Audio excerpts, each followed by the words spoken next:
Good morning, we're here at Fleet Week, Los Angeles, here 2025. We're here with a couple of Marines, which I'm very honored to have an opportunity to speak with you gentlemen. We're in front of the light armored vehicle, the LAV 25. So first we're going to talk a little bit about the vehicle, and then we're going to talk more about the Scout that comes along with the vehicle. So let's start off with you, sir, and whatever you'd like to give me a brief introduction to the vehicle, and then we'll do a little walk around, if that sounds good. Sounds good. Go right ahead, sir. I'm Sergeant Steele. I'm a 0313, 0367. I'm a master gunner and also a vehicle commander and a joint fires observer.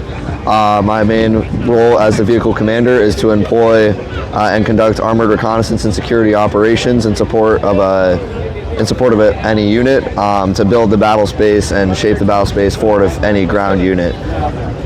We are aided in that by our 25mm Bushmaster chain gun as depicted by the barrel assembly. Along with that, we have two other weapon systems, being the M240 Bravo and the M240 Coax machine gun. It's an 8-wheeled amphibious vehicle, and it can go up to 62.2 miles an hour. It has excellent cross-country mobility, so we can really go anywhere around the battle space that we may choose to get that mission set done. Very good. You ready to take a little walk around the vehicle, and you can point out whatever you're able to point out and whatever you're not supposed to talk about? We just won't talk about. Yes, sir. Okay, let's go, sir. Okay, here we go. So moving around the vehicle, we have 8 tires right here that aid us in our cross-country mobility. We have the driver's hole. Or the driver's compartment. This is where the driver sits for the 3 crew members, along with the gunner and the vehicle commander. They sit up in the turret. Gunner will be controlling the weapon system and anything in regards to the turret, while the vehicle commander controls the vehicle in accordance with the commander's intent. If we move more to the rear, these propellers right here are what aid us for our amphibious mobility. Being able to go into the water and actually go through the water aids us for our ability to maneuver around the battle space for the supported unit commander. If we move to the rear of the vehicle,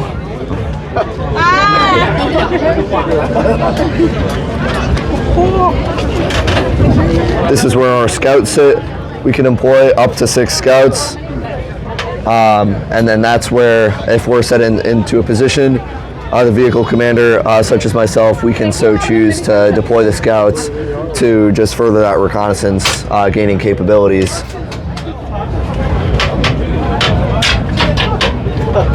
Talking about more employment of the scouts, I can hand it over to Lance Corporal Murphy.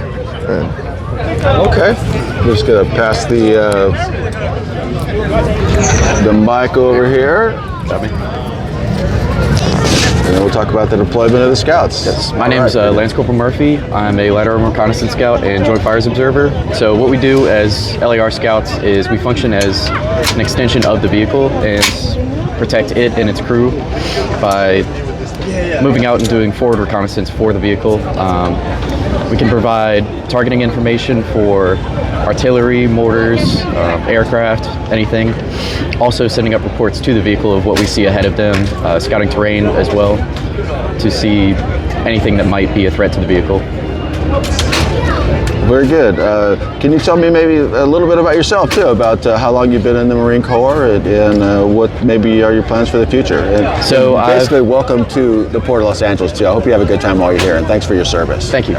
I've been in for 2.5 years. I've been with LAR that entire time. I plan on staying with us for a little bit and then moving over to artillery to continue my career over there, but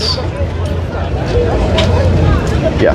Yeah, well, that sounds great. And what do you envision yourself? This may be a tough question. Doing it 20 years, like a lot of people do, or do you envision that this will be preparing you possibly for a job in private industry? I think it will well prepare me for a job in private industry. I'm going to use my GI Bill, go to college, and move on and do some more work using the skills that I've gained here.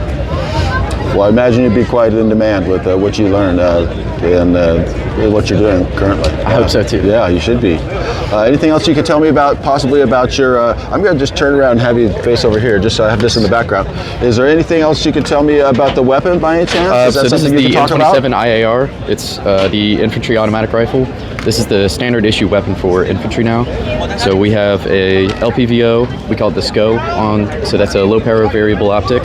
So if you look here, this knob right here can turn, and that'll zoom in and out. We can go from 1 to 8 times zoom, so you're able to reach out and engage targets way further with this than we were with our previous weapon systems.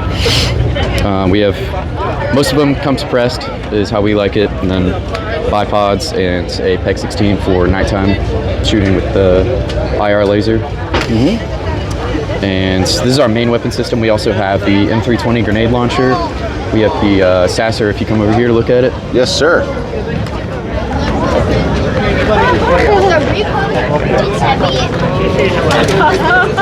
So, this is the M107 Sasser 50 cal rifle. We use this to engage vehicles. If the LAV might be engaging some other mechanized infantry, we can shoot out sight blocks or engines with this.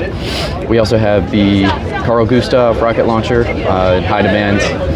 That one's pretty effective, but it's a variety of weapon systems, and we'll pick and choose what we want to take out with us depending on the job that we're doing. And how often are you training with these weapons? I assume quite often, huh? Yes. And what you do is that weekly, we do it as daily? often as we can. Yeah. Monthly, preferably for every weapon system. Oh, very good. Are you guys by any chance from out of Camp Pendleton? No, we're from 29 Palms, California. Oh, 29 Palms. Okay. Very good. Yeah, is there anything else you'd like to add? And then I might actually ask if you could get up in there and I'll do a video of you. Is that going to be possible when we're done, sir? Okay. Anything else you'd like to add, sir? And then I'll just have you hand the mic back over to your partner here. I think that was everything. Very good. Thank you so much. I really appreciate it. Thank you for your service once again, both you guys. Thank you.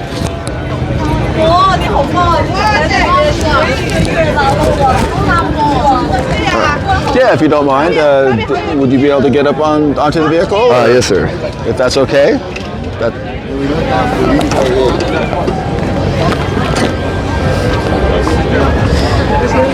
All right. So right here on top of the vehicle, these are our smoke grenade salvos. They aid us in our concealment abilities if we do get decisively engaged.